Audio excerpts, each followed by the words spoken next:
বাগেরহাটের রামপাল তাপবিদ্যুৎ কেন্দ্র বাংলাদেশের বিদ্যুৎ খাতের এক বিশাল প্রকল্প, যা বাংলাদেশ ভারত বন্ধুত্বের অনন্য নিদর্শন হবার কথা ছিল। কিন্তু গত কয়েকদিনে সেখানে নেমে এসেছে এক ভুতুড়ে নীরবতা। গভীর রাতে কর্তৃপক্ষের কোনো অনুমতি ছাড়াই অনেকটা চোরের মতো সীমান্ত পাড়ি দিয়েছেন ভারতীয় শীর্ষ কর্মকর্তারা। কেন এই গোপন প্রস্থান? এটি কি কেবল ব্যক্তিগত নিরাপত্তার শঙ্কা, নাকি আসন্ন কোনো বড় প্রলয়ের পূর্বাভাস?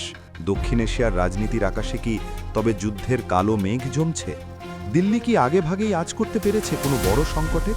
আজ আমরা উন্মোচন করব রামপাল থেকে ভারতীয়দের এই রহস্যময় পলায়নের নেপথ্যে থাকা সেই ভয়ঙ্কর ভূ-রাজনৈতিক হিসাব। রামপাল বিদ্যুৎ কেন্দ্র কোনো সাধারণ স্থাপনা নয়। এখানে রয়েছে সেনাবাহিনী, পুলিশ এবং আনসারের সমন্বয়ে গঠিত 4 স্তরের কঠোর নিরাপত্তা বেষ্টনী। সিসিটিভি ক্যামেরা থেকে শুরু করে আধুনিক প্রতিরক্ষা ব্যবস্থা সবই সেখানে বিদ্যমান। প্রশ্ন হলো, এত নিরাপত্তা থাকার পরও কেন ভারতীয় কর্মকর্তাদের মনে হলো তারা নিরাপদ নন? সবচেয়ে বড় খটকা হলো তাদের প্রস্থানের ধরন। তারা চলে গেছেন ঊর্ধ্বতন কর্তৃপক্ষের কোনো অনুমতি ছাড়াই। কূটনৈতিক শিষ্টাচারের তোয়াক্কা না করে এই পলায়ন প্রমাণ করে ভারতের কাছে এখন বন্ধুত্বের চেয়ে জীবন বাঁচানো বা অন্য কোনো গোপন কৌশল বেশি গুরুত্বপূর্ণ হয়ে দাঁড়িয়েছে। কিন্তু সেই কৌশলটা কি? কেন তারা দিনের আলোতে না গিয়ে রাতের আঁধারে সীমান্ত পাড়ি দিলেন? বিশেষজ্ঞরা এর পেছনে কয়েকটি সম্ভাব্য কারণ তুলে ধরেছেন। প্রথম কারণ হিসেবে উঠে এসেছে এনার্জি ডিপ্লোমেসি ও ব্ল্যাকআউট আতঙ্ক। ভারতের এমন কর্মকাণ্ডে বাংলাদেশে অর্থনৈতিক নাশকতার আশঙ্কা রয়েছে। রামপাল কেবল একটি বিদ্যুৎ কেন্দ্র নয়, এটি বাংলাদেশের জাতীয় গ্রিডের একটি লাইফলাইন। ভারতীয় কর্মকর্তাদের এই আকস্মিক প্রস্থান কেবল ব্যক্তিগত নিরাপত্তার বিষয় নাও হতে পারে। কৌশলগত বিশ্লেষকদের মতে এটি হতে পারে এক ধরনের এনার্জি স্যাবোটাজ বা বিদ্যুৎ খাতের কূটনীতি। যদি এই প্রকল্পের কারিগরি নিয়ন্ত্রণে থাকা মূল প্রকৌশলীরা অনুপস্থিত থাকেন, তবে যে কোনো ছোটখাটো যান্ত্রিক ত্রুটি বিশাল ব্ল্যাকআউটের জন্ম দিতে পারে। প্রশ্ন জাগে, ভারত কি তবে বাংলাদেশের জ্বালানি নিরাপত্তাকে জিম্মি করে কোনো দর কষাকষি করতে চাইছে? বিদ্যুৎ কেন্দ্রের চাকা সচল রাখা বা অচল করে দেবার চাবিকাঠি এখন পরোক্ষভাবে দিল্লির হাতে। নির্বাচনের প্রাক্কালে দেশ জুড়ে লোডশেডিং বা বিদ্যুৎ বিপর্যয় ঘটিয়ে জনমনে অস্থিরতা তৈরি করার কোনো প্রচ্ছন্ন ছক কি এর পেছনে কাজ করছে? কোনো প্রকার প্রাতিষ্ঠানিক হস্তান্তর ছাড়াই কর্মকর্তাদের প্রস্থান ইঙ্গিত দেয় যে তারা হয়তো চান না এই কেন্দ্রটি তাদের অনুপস্থিতিতে মসৃণভাবে চলুক। এটি কি বাংলাদেশের অর্থনীতির মেরুদণ্ড ভেঙে দেওয়ার কোনো প্রাথমিক মহড়া? ঘটনাটি বিচ্ছিন্ন নয়। বাংলাদেশের বর্তমান রাজনৈতিক উত্তাপ এখন টকবক করে ফুটছে।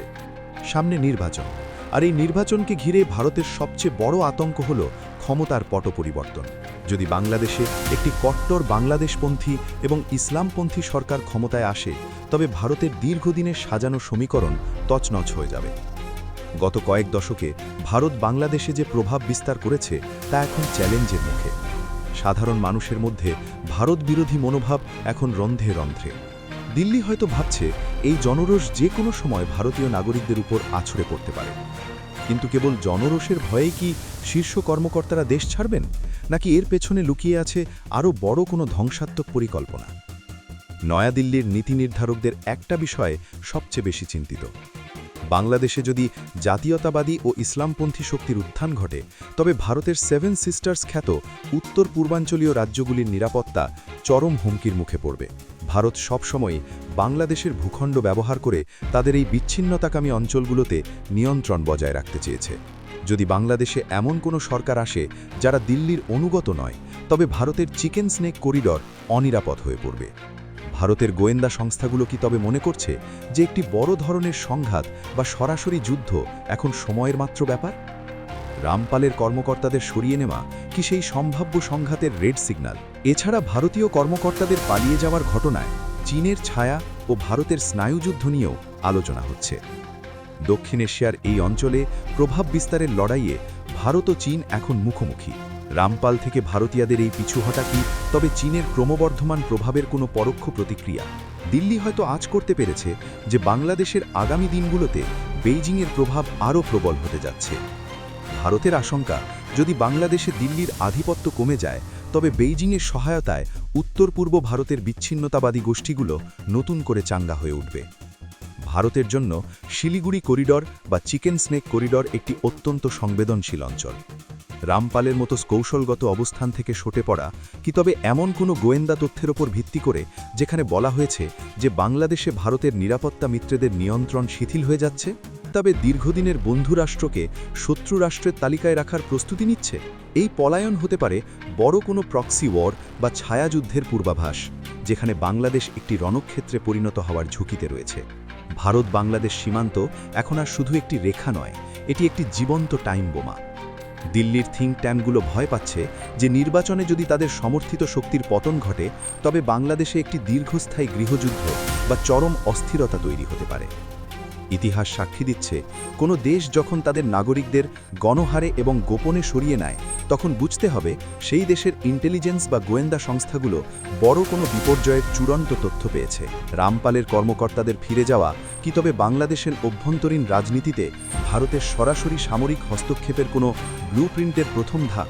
তারা কি আগেভাগেই নিজেদের সম্পদ ও নাগরিকদের নিরাপদ দূরত্বে সরিয়ে নিচ্ছে, যাতে আঘাত হানার সময় কোনো প্রতিবন্ধকতা না থাকে?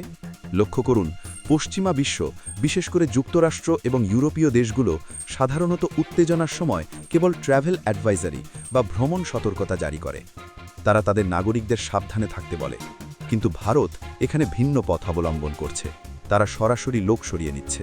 এছাড়া রয়েছে ইন্টেলিজেন্স ব্ল্যাকআউট ও ফলস ফ্ল্যাগ অপারেশনের সংখ্যা।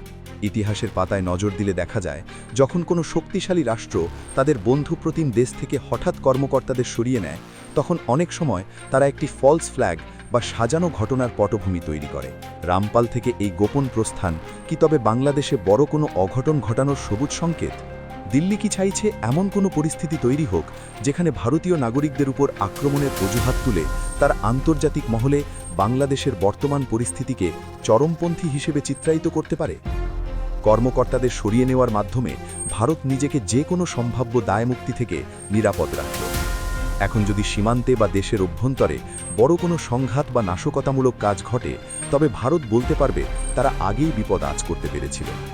এই সাইলেন্ট এক্সিট আসলে বড় কোনো ঝড়ের আগের নিস্তব্ধতা, যা হয়তো বাংলাদেশের সার্বভৌমত্বের ওপর সরাসরি আঘাত হানার কোনো নীল নকশার অংশ।